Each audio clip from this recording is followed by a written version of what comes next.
I'm your host, Jade. And I'm your host, Emma. And this is Lashing Out and Nailing Life. I feel like I do that slightly different every single time. That's okay. That's us. Everything is slightly So we were different. just talking about it, and spring forward have both of us very tired, so please bear with us today. Oh, man, yeah. I feel like we have solid notes, though, so... Yeah. Good and direction. we missed an episode already this year because I was sick. Emma got sick, and she didn't want to get me sick. Yeah. Okay, so today we're focusing on how the beauty industry has changed since we started, which was back in 2020. And I feel like the beauty industry probably had a shift for everybody then anyways, because that was COVID. Yeah. So it probably forced a lot of changes anyways. But that is when we started, so that gives us just under 6 years. We've witnessed changes happen. Yeah. And what I love about the beauty industry is that it's always changing and evolving, because I still feel like it's recently new. Mm-hmm. Especially lashes, and I feel like nails have been around forever, but the new techniques are very new. Yeah. And I feel like things are happening so much faster. Yeah. Because we all have access to people finding those things out versus Yeah. however it used to trickle down. I might cough a few times during this. She's still sick. I have a really bad dry cough, which I hate because dry coughs to me feel unproductive. They are unproductive. And I hate unproductivity. So I might cough a few times. But anyways, I was saying how like social media, however it used to trickle down before, we can all just like access it so much more. Yeah, it's a lot more accessible nowadays.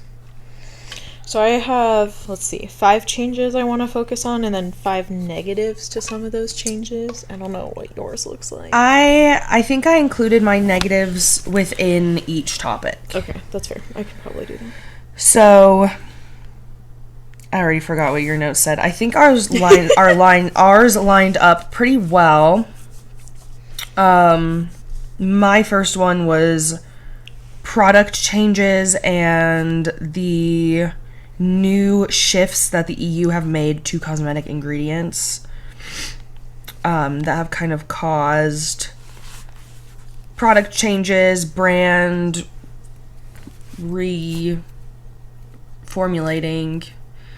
Not me hitting all the wrong buttons.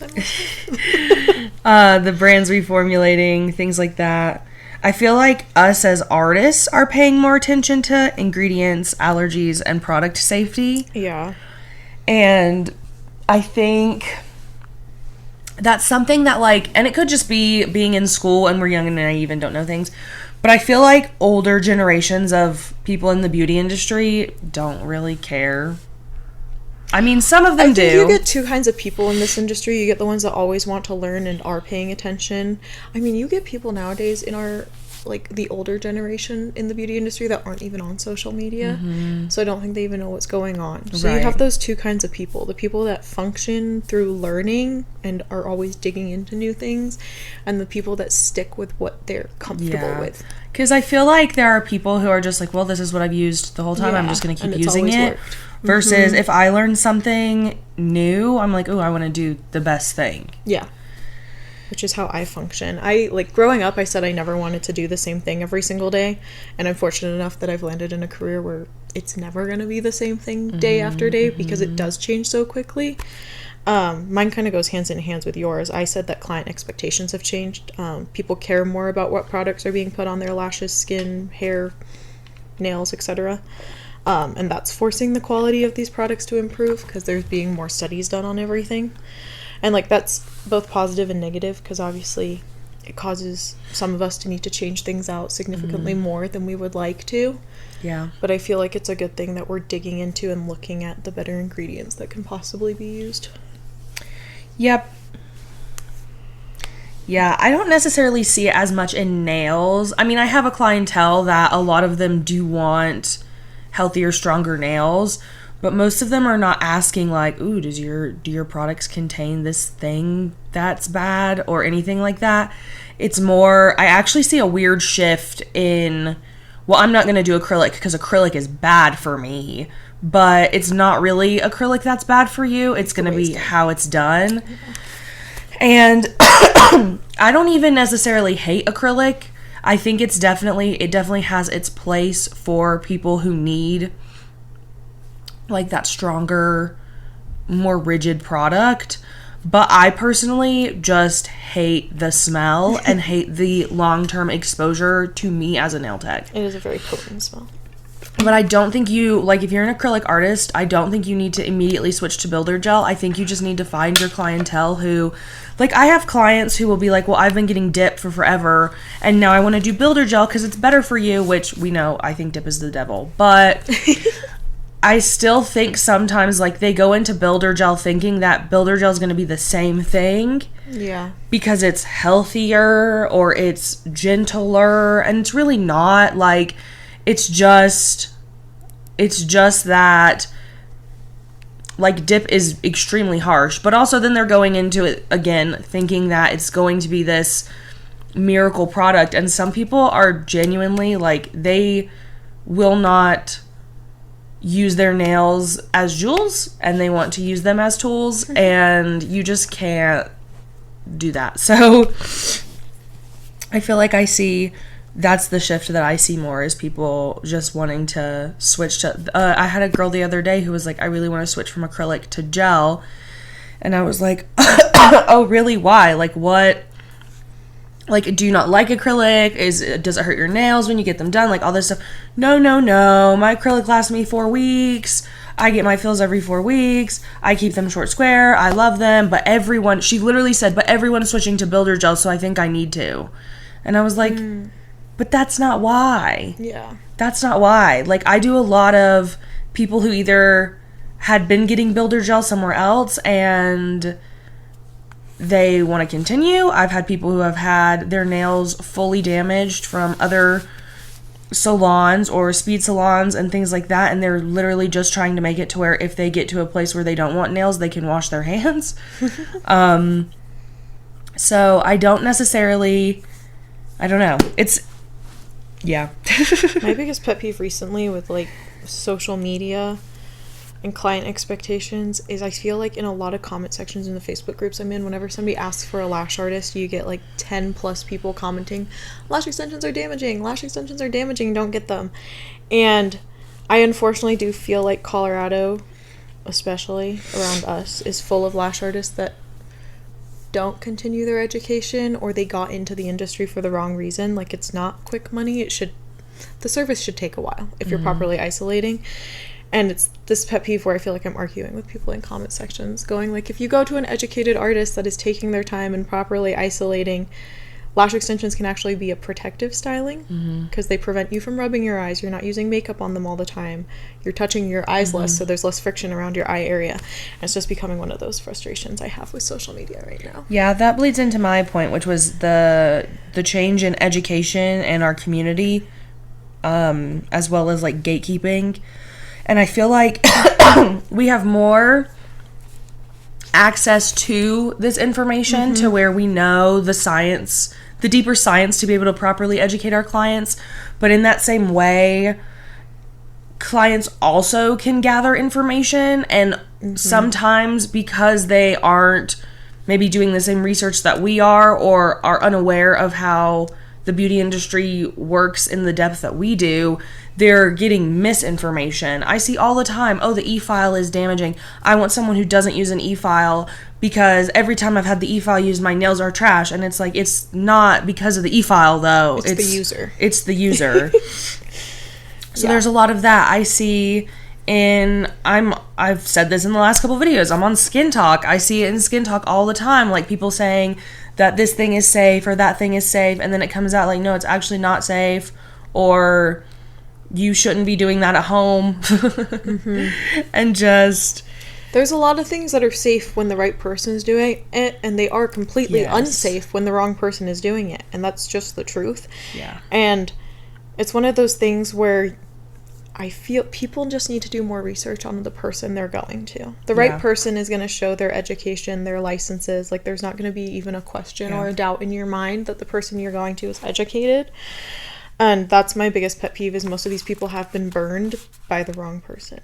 Yeah. And that just makes me sad, too, that you've had one bad experience and now you've just blacklisted the idea. Well, and I get it. Like, it's a building of a trust. And if you go in Yeah. feeling like you trust someone and then finding out, or they do something where you're like, well, now I can't trust you, that is hard. I also think, like, that because of all the education we have, people think that then they can do it themselves. Like, I see people, I still see people in all of the beauty groups that I'm in being like, well, how do I get my license for school? Because I have been, I watched a couple TikTok videos and now I really want to do lash extensions or nail extensions or hair or whatever. And I just really don't want to spend a year in school. Is there a way I can just get my certificate right now? Like, no. It's not how it works. It's crazy.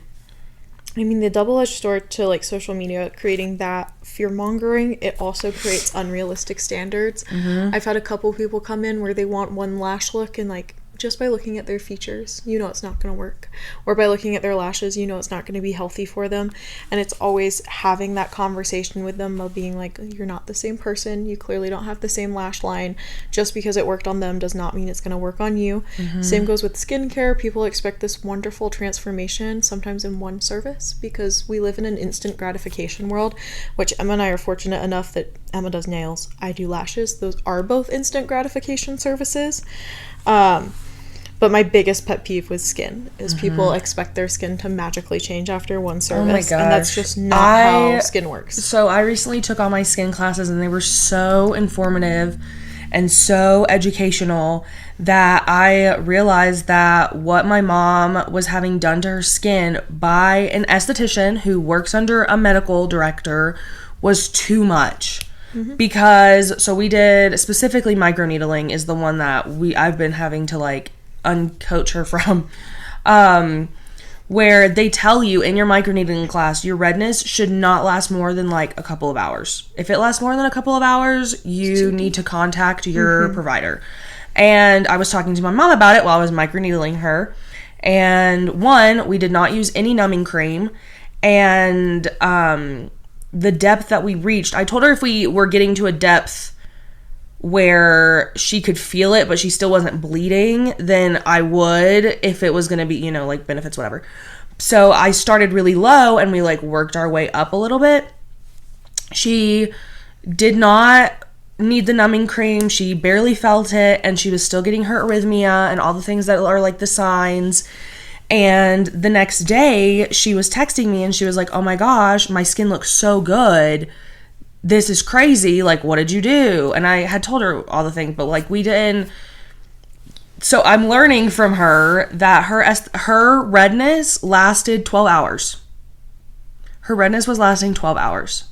Her skin was so bad to where she had to wear makeup because she would have to go to work and like it would be this whole big thing of, oh, I still have my redness and my skin feels really red. And so what was happening is she was going in, she was getting a microneedling where she was fully numbed. She said while she was numbed, she still felt it more than when I did it without the numbing cream. And not like pain, but she said like it felt harder. Like heavy-handed. And I was like, okay. And then she was getting a chemical peel after it. And I was like, the chemical peel would explain like her peeling skin and stuff. But the last time she had it done before she switched to doing it with me, they just did hyaluronic acid. And even my mom's esthetician had said that she had learned some things and realized that like we don't necessarily need to do this every time, and your skin should use that first 24 hours to like kick itself into regeneration.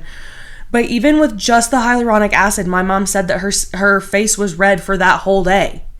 And I was just like, nah, that's too much.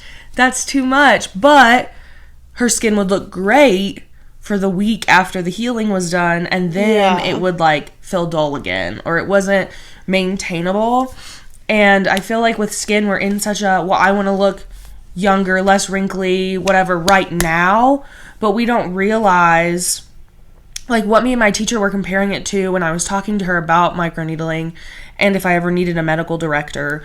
She was comparing it to like filler and how someone can get filler at our age right now and it could look fine. Yeah. They could look fine. They could look good. They could look fresh. They could look youthful. In 10 years from now, they're going to have work to correct what they did now. Yeah. And in the skincare, the amount of lawsuits that are coming out that I see where somebody went too deep with their microneedling or their chemical peel or whatever, and somebody got scarring and now they're having to have procedures done to redo it. I think we have to like realistically pull ourselves back and think about like long term versus like no.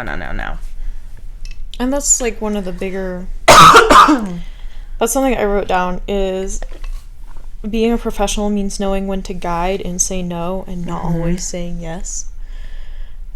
And skin is definitely one of those areas where that gets dangerous. Along with lashes and nails, like certain shapes aren't good for people. Certain lengths, certain styles just aren't going to work for people's lashes. And it's hard to say no sometimes, especially if you have a client who is typically pretty easygoing and, you know, they're like, hey, I want short almond. And then you have to be like, so that those don't exist in the same world. Yeah. You can't really have short and almond. So, yeah, it's important for us. Like, that's why they come and see professionals. It's important for us to educate them and not put ourselves in jeopardy either. Especially because some of these yeses that we're saying or have said in the past are dangerous. Yeah, they put the client at risk. I don't know. I've always been the person, I'll set hard lines with my clients. I've only ever lost one client because of it. Most of them are understanding and respect what I'm saying. I've had one that was like, well, other lash artists can do it. I'll just go to somebody else. I'm like, go ahead. Like, I'm not going to do it. I still have issues sometimes because I will go into something looking at people's nails and being like, oh yeah, we can totally do that. And then getting like halfway through the process and being like, ooh, maybe we can't do that. And then I feel bad because I'm like, well, now I've promised you this thing. So I've tried to be better about being like, okay, let's get to this point and I'll let you know. What else? I think you had a note about gatekeeping, which mine, I think, is the opposite of yours. So, my note says, and then I'll go off of it, gatekeeping is out and community is in. We finally reached an understanding that our industry can grow the most when we work together. Education is more accessible, but I did say that comes with pros and cons. The con being that not everyone should be educating. There's a lot of people who educate and they don't have enough experience to be educating. And they're just really good at marketing themselves. And that's one of my biggest pet peeves. But for the most part, the community is a massive benefit because especially for those of us that are solo beauty providers, it can end up being very lonely, as I've said in a number of episodes. Which is why we created this. So the fact that community is super in, I mean, I have lash artists from all over the world, not just the US, that I can literally shoot a message on Instagram if I have any questions and they'll get back to me. I do think that's true. I even think with like brand clarity, like I know that the brands that I use, I can reach out and say, hey, this, and that they're actually going to respond or let me know what their thoughts are instead of... I feel like brands have become more human. Yeah, instead of in the past, it'd be like, unfortunately, we cannot tell you that because it is a secret. So I do feel like the community and things, and I guess, again, gatekeeping to an extent has been not too bad. I just think kind of going back to that education point of not everyone should be educating. I think in the beauty industry, a lot of us know that this is not a forever career because it will hurt our bodies at some point. And we'll reach an age, even if it's like 55, where we can't do it anymore. And I think a lot of people freak out and try to have multiple streams of income. Or we're doing it now and we're trying to have multiple streams of income just to like cover for slow seasons and things like that. And so they rush into, well, then I'll sell this education because it's passive income, but they don't necessarily need to be. I think a lot of people rush into education. People who truly are like passionate about education would have spent 6 months plus writing their education. It's not something you whip up like over my a few book weeks. that I wrote. Yeah. Like, it's not something that takes a few weeks or even just a few months.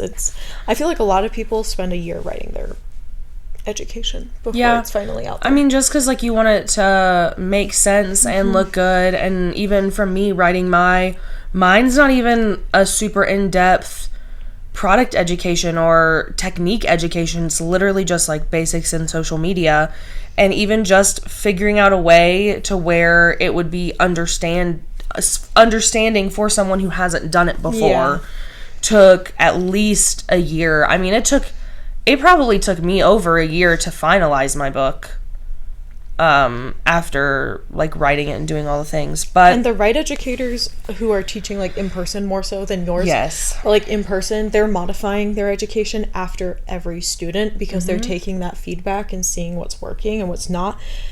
And I think the best educators can customize their training. And I think we also need to be more, I don't know if accepting is the right word, to maybe smaller educators, because I just saw a woman ranting on TikTok about how she was taking I don't know if it was permanent makeup or just a brow course from this woman who supposedly is, like, tons of followers, celebrity brow, oh, she's so good.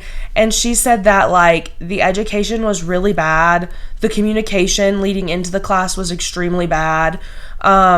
She couldn't even answer her basic questions, like, should I bring a lunch? Like, just stuff where it's like, and she has millions of followers, and so people think that they can trust her, and it's a $1,500 course, but then you're not getting the same education you would if it's actually from Joanne down the street who doesn't have a lot of followers but offers a course for less. And that, like, applies to both educators and just the service provider as a whole. Followers does not equal professional. Ever.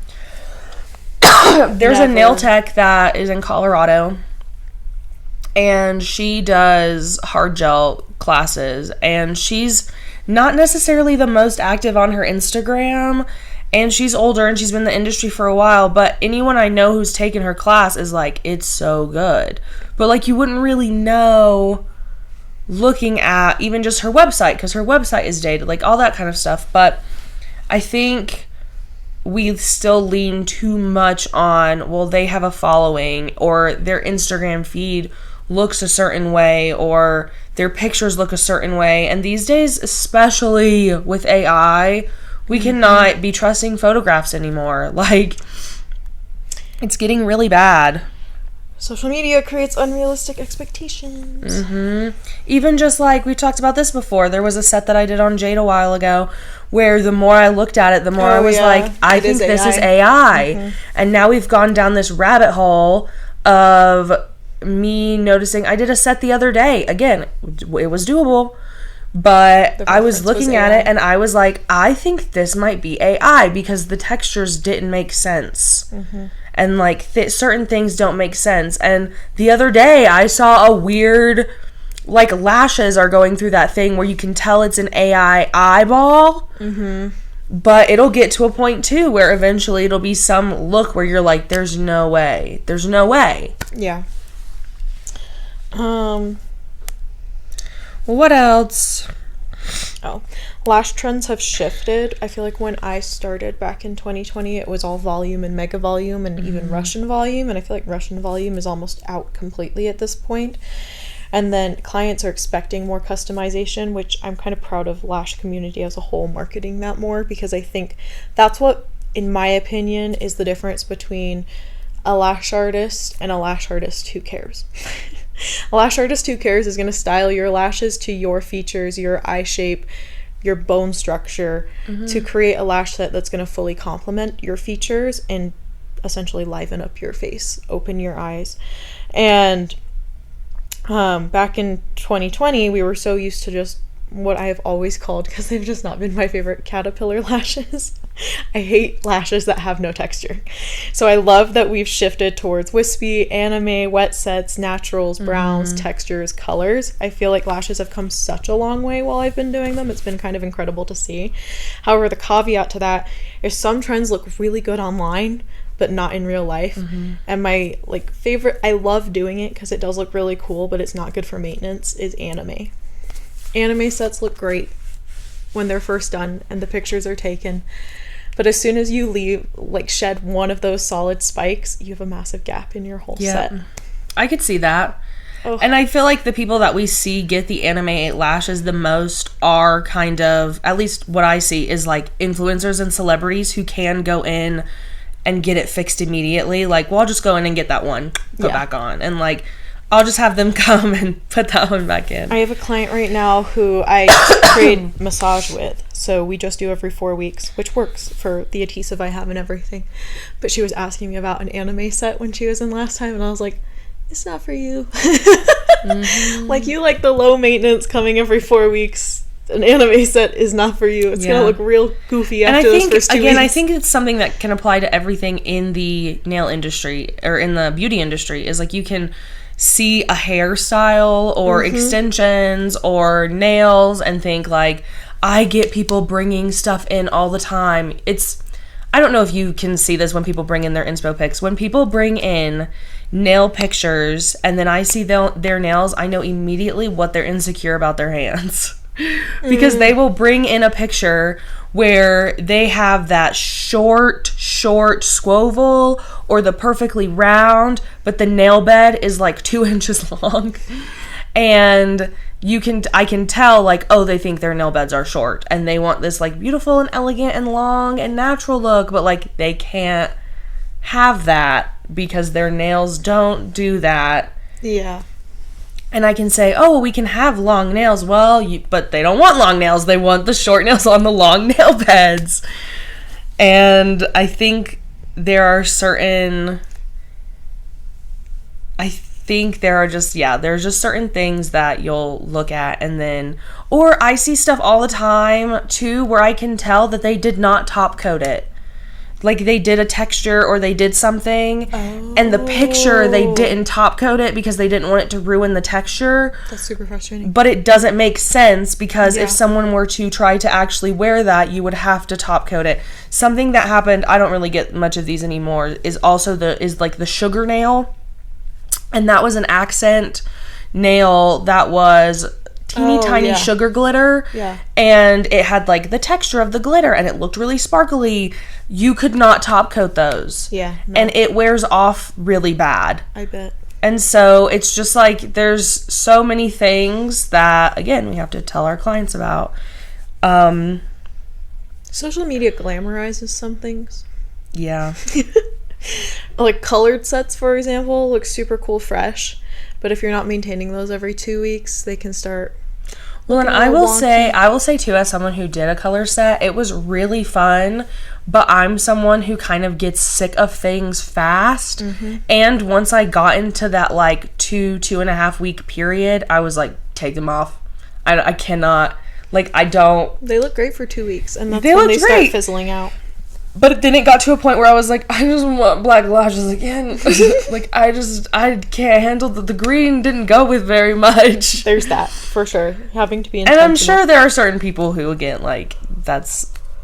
I need more alternative clients, so if any of y'all are listening, I have so many and I feel colors.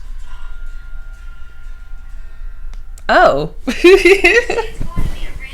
My laptop is playing Modern Family. Out of nowhere. It hasn't been on this whole time. I love that my laptop... Hulu does this really weird thing where if I have something paused for too long, it just starts to play it again. That's so extra. It says, pay attention to me. And it freaks me out because sometimes I'll be what's that noise? Who's that person? Anyways, I need more alternative clients. So if you're an alternative girly or guy listening to this, I have so many colors for people to choose from that I want to use. Well, and I Please feel reach out to me. to speak on your behalf. I feel I really did like it when I had the few little ones, because then it was just those few little ones, and those would shed on their own. or those last, like, you know, like it was just a few versus my whole eye. It was more like noticeable to me, but yeah, I feel like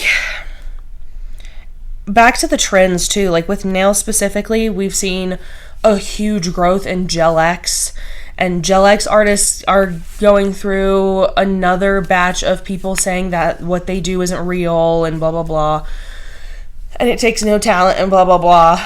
But I personally just don't really like doing that anymore. And I also think that Gel X is another one where people get unrealistic expectations about what they're going to look like because they're extensions and they're made to look a certain way. And if you don't want them to look exactly that way because of your, like, they're less customizable because they have to look a certain way.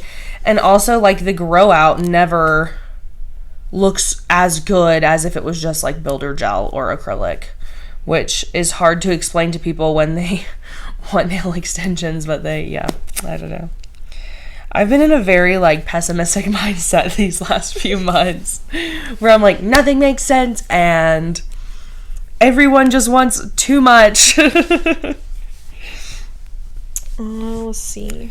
What else did I have written down? Oh, I did price changes. Yeah. We talk about that a lot. I feel like they changed, though, because our economy changed. But I've even... I put this wasn't originally in my notes, but I put it in there because it's very common for people to say, nails used to be $25 and blah, blah, blah, blah, blah. But I saw TikTok the other day that said something like in the early 1900s, which sounds way older than it is, in the early 1900s, like, a mani-pedi cost $45. And that sounds like pretty cheap. But when adjusting for inflation, that was $300. And I think that's crazy because when really people come in and get a mani-pedi from me, it's not $300. And the fact that people are still wanting nail prices from the 1950s... Yeah. Like, I still know people who are doing $45 sets. Like, that's crazy. And it doesn't account for the cost of our economy. But the fact that it genuinely... To me, what surprised me the most is that it was genuinely a luxury in those times. It was genuinely a luxury to have your nails done. And it was not something that people made you feel like they had to have. Yeah, I think that's one of the biggest problems is it's not a luxury nowadays. Women are, like, expected to have their hair done, their nails done, their lashes done, their skin care done. Like, I think that's one of the things that does suck. Because people are like, well, it's something that I need to have done, so it should be affordable. And I mean, I have my clients who that's their priority and this is a luxury for them, and that's great because they're typically my favorites. Yeah. But I have run into so many times like well, I have to have this. I have to have that.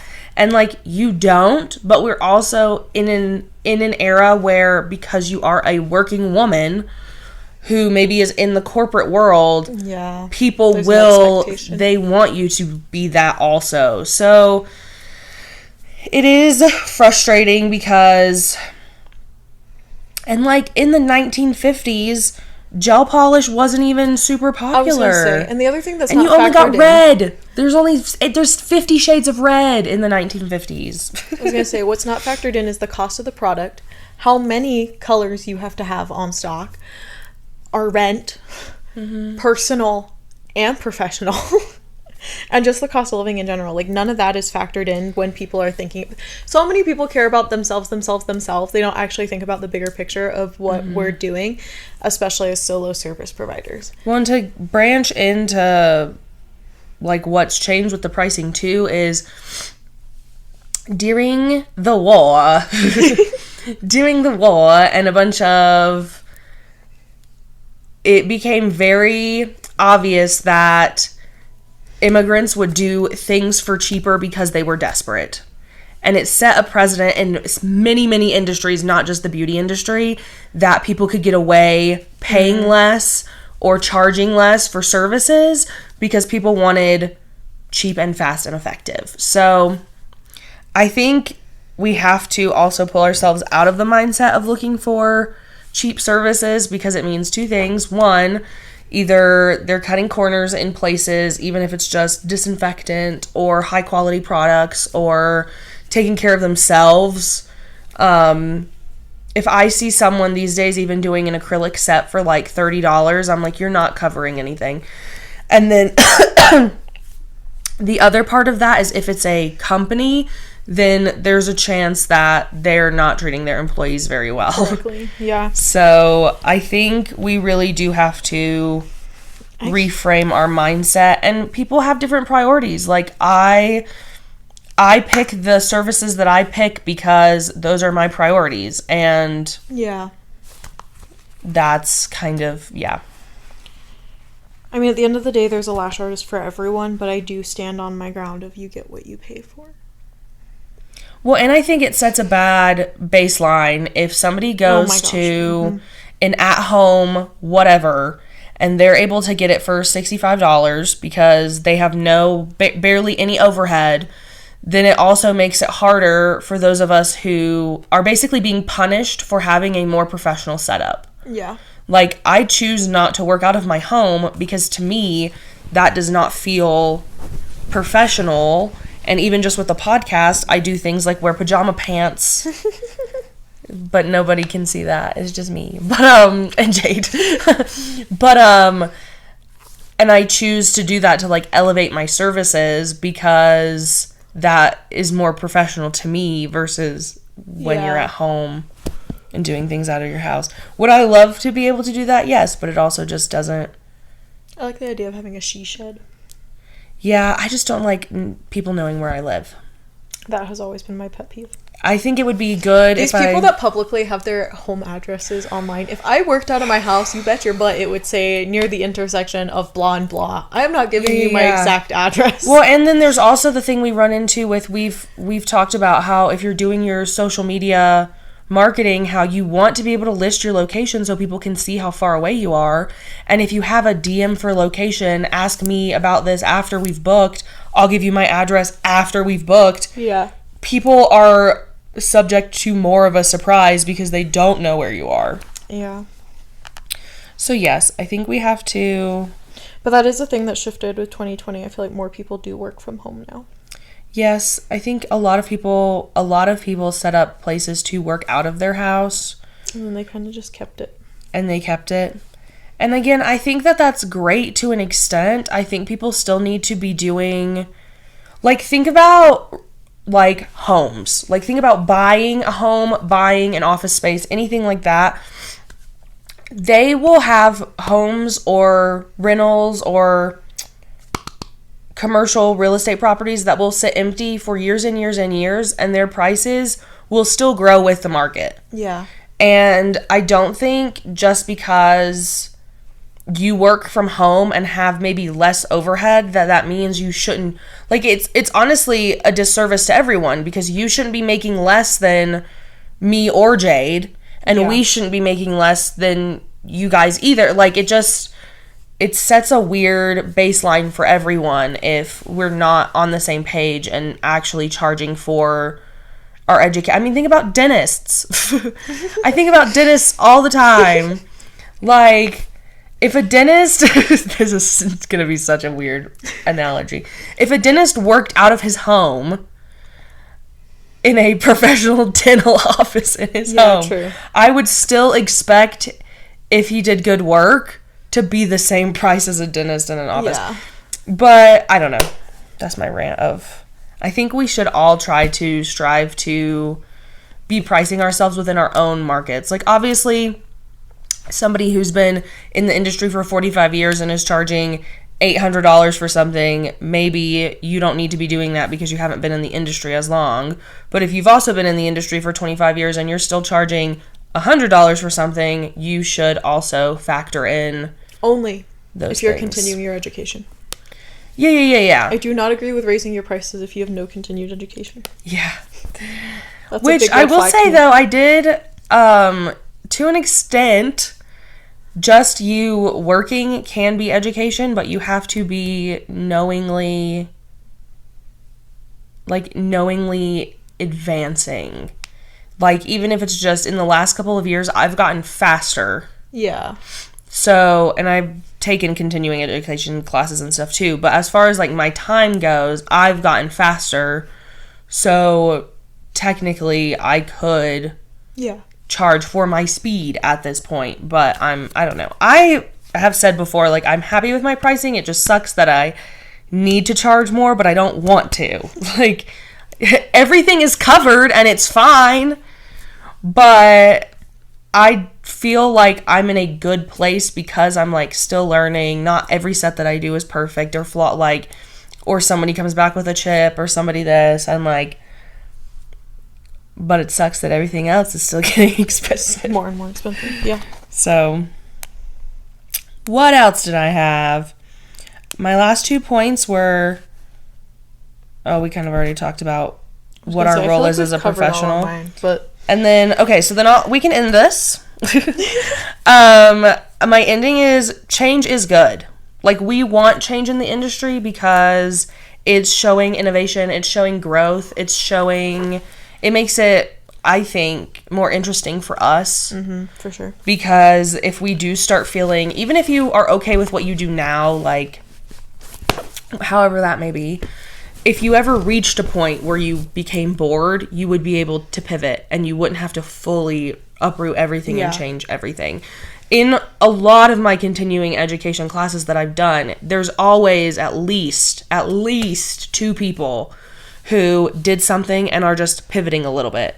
In my skin classes, there was a lash artist who realized that she just wanted to add a couple skin services to her menu because she was getting to a point where doing lashes every day for the last 20 years was starting to become a bit monotonous, and she just wanted to break her day up a little bit. Mm-hmm. In some of my nail classes, it's cosmetologists or nail artists or anybody who's been in the industry for a while doing one thing, and they're like, you know what? No, I do want to switch to something else and have it be better.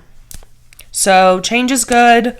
We just have to know what to look for and what is here to stay and what is fleeting. And yeah, that's what makes our industry so exciting. I was going to say, overall, all the changes are positive. I don't think there's a massive number of negative things happening in our industry right now. It just comes down to intelligence. Yeah. And being able to tell the good from the bad. Yeah. And knowing who to listen to and who you shouldn't listen to. Yeah. Yep. But I think it's cool to be in an industry that is ever-changing and always growing. Well, yeah, I mean, I just took some skin classes because I was like, I think it would be nice to be able to break up my day with other things, especially on the weeks when it's, like, slower or whatever. If I ever get there, I'm still looking for a bigger space. But, yeah. So, we hope you gained some information from this. And as usual, all of our links and everything you might need will be in the description. If you are interested in my marketing book, I will try to remember to put that in the description as well, because I have not been doing that. And yeah, till then, we'll see you next time. Bye.